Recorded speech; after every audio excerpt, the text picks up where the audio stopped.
Summary. Mayong umaga sa tanan. Good morning, everyone. Allow me to dispense with the formality of acknowledging all of our guests today.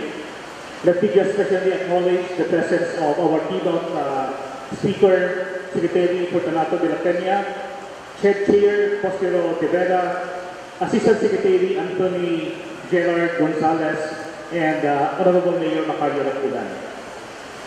Just the other week, we had the Iloilo Innovation Expo, one of the biggest science and technology events this year here in Western Visayas, and perhaps even in the entire Visayas area. The expo was composed of many activities, such as the Regional SMTV celebration, the Regional Invention Contest, the holding of the first ever Iloilo Innovation Summit, the National ICT Congress, and many others. The expo was actually intended to become the major launching activity of Innovate Iloilo. Innovate Iloilo is a movement as well as a strategy which intends to position Iloilo as a premier innovation hub in the country by the year 2030. This is something we are starting to do here in Iloilo, but intends to do as well in other parts of Western Visayas. In order to do this, we have identified 7 innovation pillars: smart cities and communities, innovation-driven economy, globally competitive academic institutions, internationally recognized research centers, strong startup ecosystem, innovation-centric policies and regulations, and finally, the glue that will hold all of this together, visionary leadership coming from our local government units.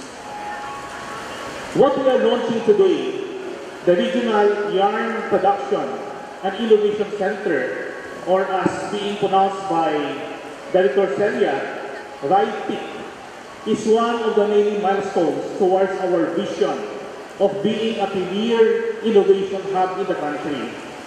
It embodies the innovation pillars that we have been advocating.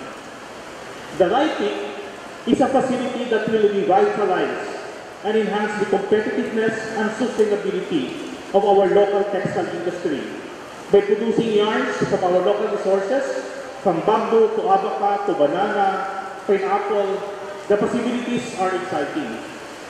This will benefit not only the weavers, the fashion designers, but also, more importantly, our farmers who can now explore other crops to grow or farm.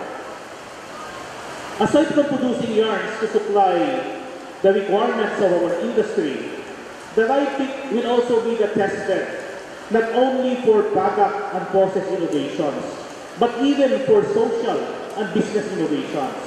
This will be a research facility and being hosted by one of the region's most progressive universities, Iloilo Science and Technology University.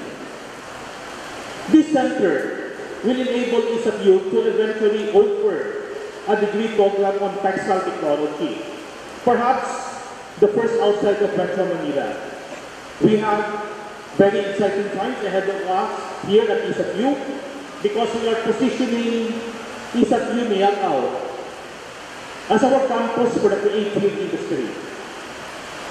That's one of the many reasons why we have the center here, because we will not only address the human resource requirements of the textile, garment, and fashion industry, but even focus on culture as well as on heritage.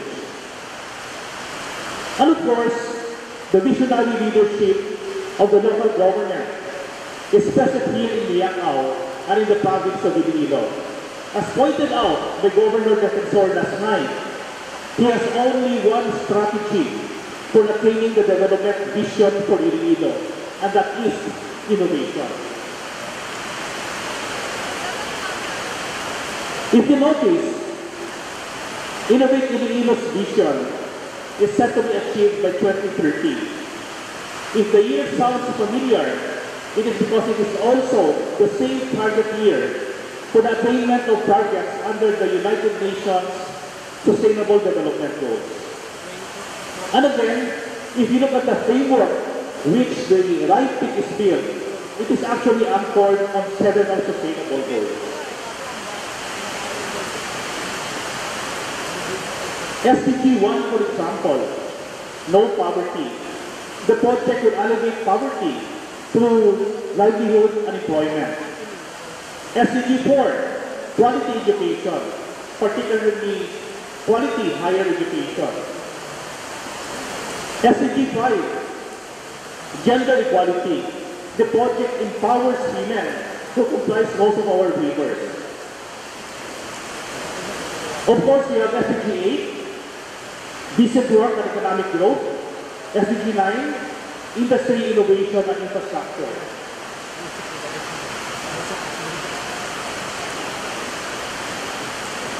SDG 10, reduce inequalities. And we are doing this by bringing development to the countryside.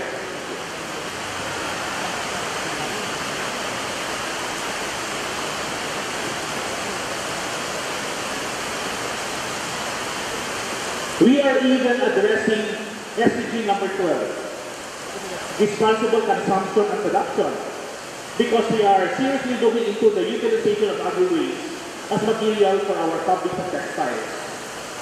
We are planning ahead into developing products that addresses its entire life cycle, how to reuse our finished fabrics, for example. And finally, my favorite SDG, SDG number 17. Partnerships for the goals. To me, the most important is SDG 17 because we have always dreamed, we have always aspired for a better life, but we have consistently lagged behind other nations. What we need are meaningful, committed, and inclusive partnerships because our vision cannot be achieved with just one or a few of us here. The vision will become our reality if we work together. Thank you very much.